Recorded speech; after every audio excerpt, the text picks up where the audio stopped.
terus kemudian apa itu sebenarnya digital marketing? Ya, yang teman-teman harus pahami adalah digital marketing ini adalah merupakan rangkaian strategi taktik yang digunakan untuk memproduksikan bukan hanya produk tetapi layanan atau merek melalui platform dan kanal secara online, ya, secara digital. Mungkin teman-teman juga udah sering banget mendengar kata-kata digital marketing, ya, tetapi kita tidak bosan-bosannya untuk mengulang, ya. Artinya kalau zaman dulu itu pemasaran itu bagaimana kita secara manual, nggak pakai digital, nggak pakai online, ya, nggak pakai platform. Jadi saya bikin gorengan gitu, tahu, tempe, bakwan gorengan, bikin misalkan 100 biji, ya udah saya mikir gimana ya cara masarin gorengan saya ini agar laku.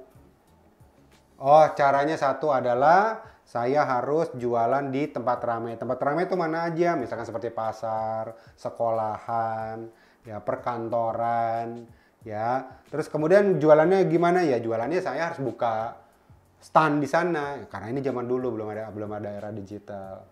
Nah, sesimpel itu zaman dulu itu kita melakukan pemasaran secara konvensional. Nah, jadi kurang lebih adalah digital marketing itu adalah bagaimana transformasi dulu yang kita lakukan pemasaran secara konvensional sekarang mempergunakan secara online. Ya.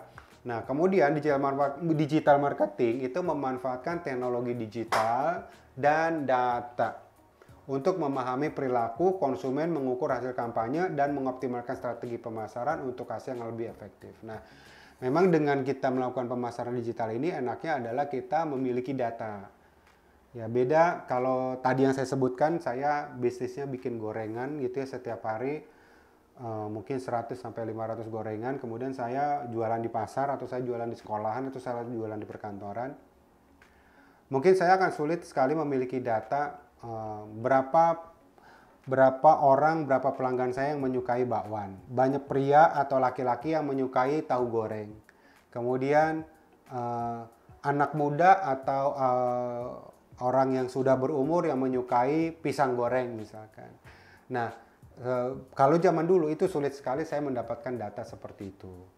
Kenapa? Pasti saya sudah sibuk melayani mereka yang melakukan pembelian-pembelian tersebut. Sehingga untuk memahami satu persatu, usia sekian yang menyukai bakwan, usia sekian yang menyukai tempe goreng, itu akan sulit dari pantauan saya. Nah, dengan pemasaran digital ini, kelebihannya adalah kita akan memiliki data yang bisa kita pergunakan, di mana data ini itu sangat berpengaruh atau berharga sekali untuk kita memahami perilaku konsumen, kemudian mengukur hasil kampanye kita, mengukur hasil marketing kita, dan mengoptimalkan strategi dan pemasaran untuk hasil yang lebih baik. Sehingga saya bisa membuat keputusan strategi apa nih ke depannya agar lebih baik lagi dibandingkan dengan yang sekarang.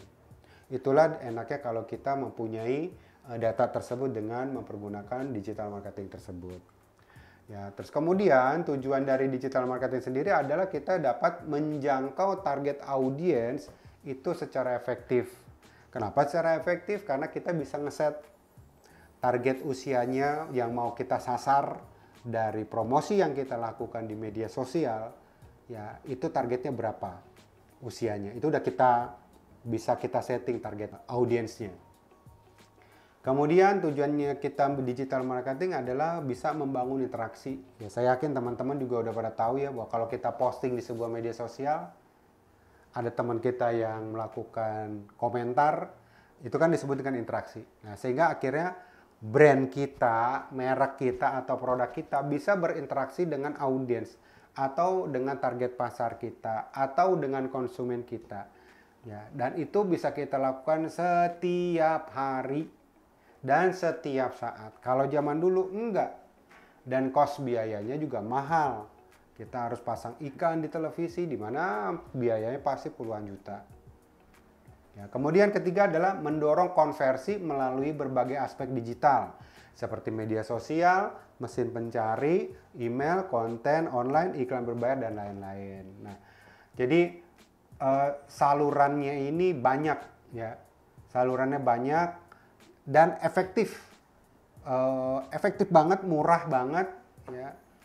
Seperti misalkan kita mau pakai apa? Misalkan mau pakai email ya. Kita tinggal bikin script email kita untuk pemasaran, dibantu dengan artificial intelligence tadi. Ya, 1 menit bikinnya nggak udah jadi kok. Sehingga email kita jadi powerful.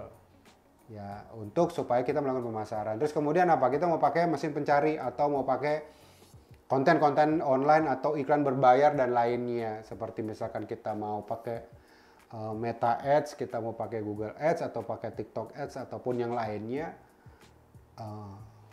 dengan biaya 20.000 aja kita udah bisa memasang iklan dengan target sekian ribu orang gitu. Nah, jadi digital marketing ini memang sangat efektif sekali di era sekarang yang teman-teman memang harus kuasai. Sayang aja kalau teman-teman nggak mengetahui atau kuasai teknik-teknik digital marketing yang semakin hari semakin berevolusi dengan sekarang ini ditambah di era artificial intelligence.